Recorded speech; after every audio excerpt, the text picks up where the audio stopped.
Hello everybody, Aiden here, and welcome to another video here on the Around the Slice Entertainment YouTube channel. So, tonight, being Sunday, January 18th, the much anticipated Game of Thrones spin-off / prequel series, whatever you want to call it, A Night of the Seven Kingdoms, premiered on HBO and HBO Max. So, every Sunday night going forward, obviously kicking off with tonight, I will be breaking that down for you. Just if you guys are following me along with my pit review and discussions, it will be in that same format, kind of my free-flowing thoughts / immediate reaction, if you will. So, without further ado, let's get into it. I just want to give you guys my background with Game of Thrones because I do not believe, to my knowledge at least, I've shared it here on this channel for you all. So let's dive into that quick. So I've seen all of Game of Thrones seasons 1 through 8. And in my opinion, I haven't seen House of the Dragon, by the way. My dad has, but I didn't join in for that. So I'm going to catch up for season 3 for this summer. But for now, I'm going to wait on that a bit and wait. But anyway, I've seen all the seasons of Game of Thrones, seasons 1 through 8. And I might get flamed for this hot take, I'm aware. But in my opinion, Game of Thrones as a whole is an overrated show. I have my reasons, don't worry. Yes, there's no debate that season 8 is horrible. It reverses the entire series in terms of quality. It's irreversible in terms of how bad it is. It's an abomination on television everywhere. It just is. There's no two ways around it. But everyone said, seasons 1 through 7 is some of the most wonderfully crafted world building we've ever seen, and some of the best written content of television we've ever seen, and some of the best television ever put in this earth, period. I slightly disagree with that, because not enough people talk about season 7 was a dip in quality, in my opinion. Most, if not all, every single episode pretty much takes place in one spot, that being Winterfell. Nothing really happens. The characters just kind of sit around talking about the meandering about the same plot over and over. And most importantly, in my opinion, the quality dips because the writing dips. That's just my opinion. Aside from that, seasons 1 through 6, I like it, but I'm not gonna say it's perfect. Just off the top of my head, some shows I'd take over. I just kind of brainstorming here, if you will, with me here. The Sopranos, adore that show. That's my favorite television show of all time, regardless of genre. Breaking Bad, I'd take over it. Stranger Things is kind of iffy, probably not, just because season 5 was really disappointing for me personally. But yeah, there's 2 or 3 shows that I'd easily take over. I don't count season 8, so easily take over season 1 through 6, and then 7. I don't think enough people talk about the dip in quality. I just don't. People talk about season 8, rightfully so, but not the dip in season 7. What I think. Anyway, for my excitement for Night of the Seven Kingdoms, sorry. I was excited for it when it was first announced. I have a lot of cousins that are Game of Thrones fans, so we were kind of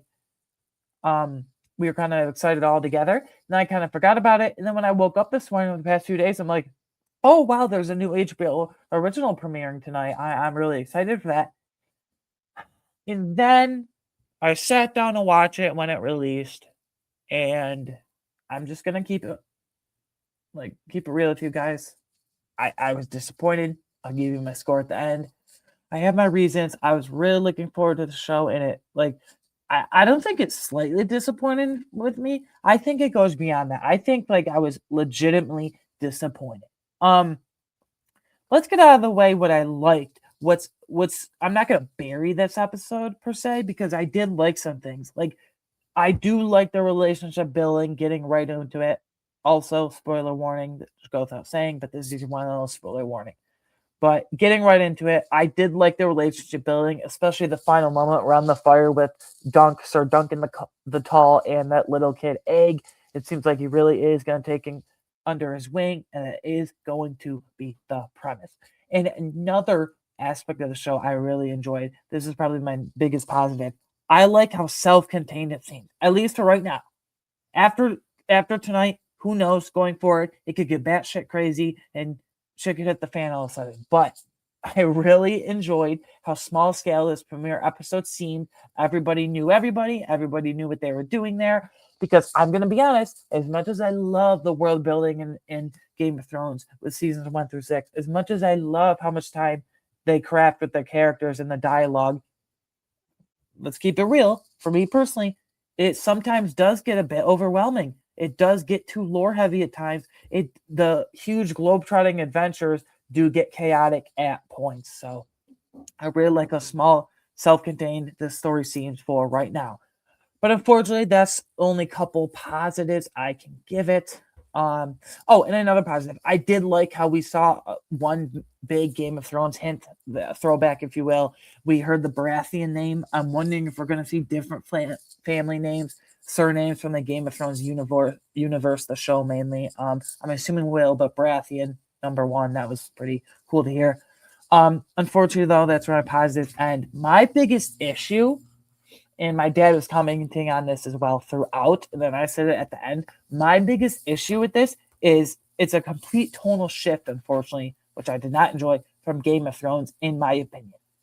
This show has a comedic flair to it, and to me, that's a problem. That was a stupid decision by the writers and the whole team involved, unfortunately. I don't mean to bash them too much because people obviously take time for these things, but it was too upbeat. I don't even want to call it cheerful because, like, how cheerful can a Game of Thrones spinoff be for its own company?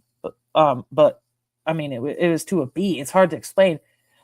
The thing I love most about Game of Thrones is, and everybody loves most, is how dark it is, how serious in tone it is, how gritty it is, how many gruesome deaths there are, how many gruesome scenes there are right off the bat. And to me, this just seemed too whimsical. This just seems like, yeah, we're talking, nothing serious is really happening. I don't know, like, I did not like the comedic flair to it whatsoever. I wanted it to be serious, just like Game of Thrones. Maybe that will change going forward.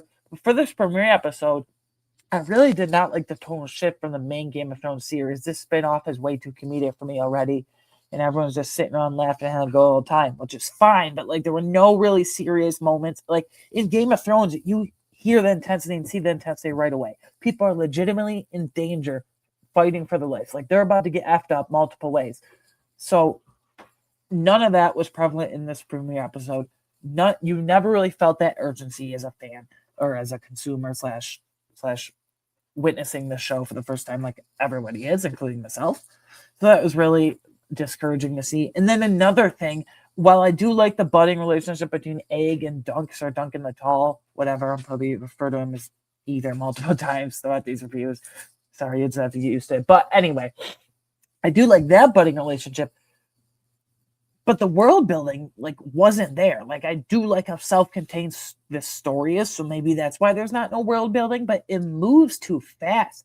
Like, after the first 5 to 10 minutes, it moves from bang, bang, bang, one thing to another. We really don't take any specific time with any of our characters here, other than the main two I mentioned. There's no story. They don't really focus on one specific storyline, one specific thing, one specific set of characters interacting.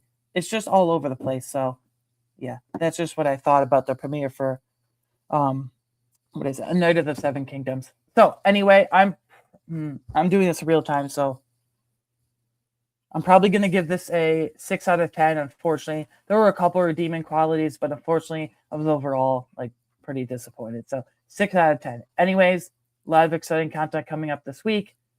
But for regular scheduled programming, every Thursday night, we have the Pit reviews.